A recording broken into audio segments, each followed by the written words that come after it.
नमस्कार। यदि आप नीट काउंसलिंग में भाग लेना चाहते हैं तो सेकंड काउंसलिंग की डेट आ चुकी है। सेकंड काउंसलिंग की डेट रखी गई 16 फरवरी से 21 फरवरी तक।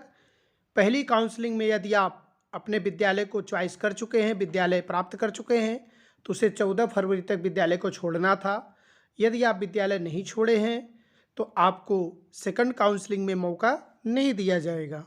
यदि सेकंड काउंसलिंग में आपको विद्यालय मिल जाता है और आप विद्यालय ज्वाइन करने नहीं जानते हैं और अगली थर्ड काउंसलिंग के लिए वेट करते हैं, इंतज़ार करते हैं, तो आपकी सिक्योरिटी मनी वापस नहीं मिलेगी। आपको सेकंड काउंसलिंग में विद्यालय को जाकर ज्वाइन करना होगा और उसको दिए गए निर्देश के अनुसार आपको कार्रवाई करनी होगी। एमसीसी नीट यूजी पीजी 2021 की काउंसलिंग की जो लेटेस्ट अपडेट अभी तक आई है, एमसीसी ने स्टेट्स काउंसलिंग के लिए गाइडलाइन जारी किए हैं। स्टेट काउंसलिंग के लिए क्या गाइडलाइन है? एमसीसी ने एक नोटिफिकेशन रिलीज किया है। ऑल इंडिया कोटे की काउंसलिंग के बाद ही ऑल इंडिया कोटे की काउंसलिंग के बाद ही स्टेट्स की काउंसलिंग हो सकती है। जैसे ऑल इंडिया कोटे की पहली राउंड की काउंसलिंग समाप्त होने के बाद स्टेट्स भी अपनी काउंसलिंग कर सकते हैं। जैसे जैसे ऑल इंडिया कोटे की काउंसलिंग होती जाएगी उसी तरह से उसके बाद स्टेट्स अपनी काउंसलिंग करा सकते हैं। जैसे यहाँ आप देख पा रहे हैं, एक्सपेक्टेड जो है कट ऑफ है, एक्सपेक्टेड कट ऑफ जो है जनरल का 605 प्लस रह सकता है इस सेकंड काउंसलिंग सेकंड राउंड के लिए। ईडब्ल्यूएस के लिए 603 रह सकता है, 600 या 603 रह सकता है। इसी तरह ओबीसी के लिए 601 प्लस रह सकता है। इसी तरह एससी के लिए 596 प्लस रह सकता है। एसटी के लिए 470 प्लस रह सकता है। ये सेकंड राउंड की काउंसलिंग की एक्सपेक्टेड कट ऑफ है।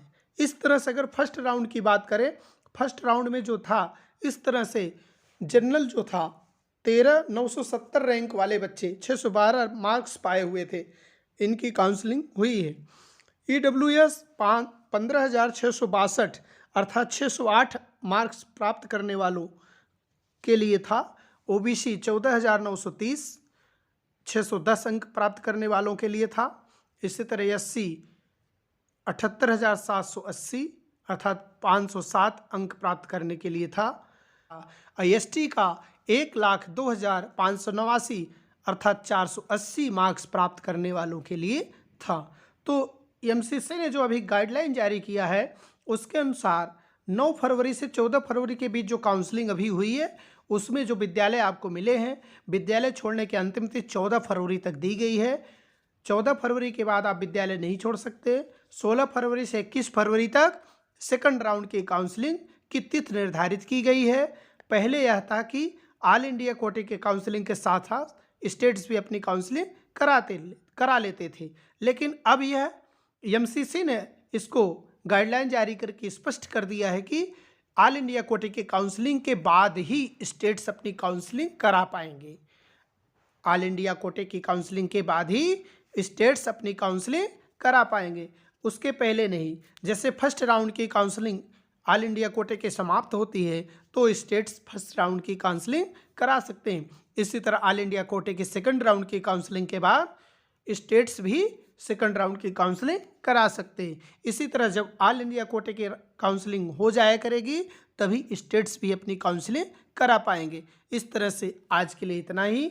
इसी तरह नए अपडेट के साथ फिर मिलेंगे। धन्यवाद। जय हिंद, जय भारत।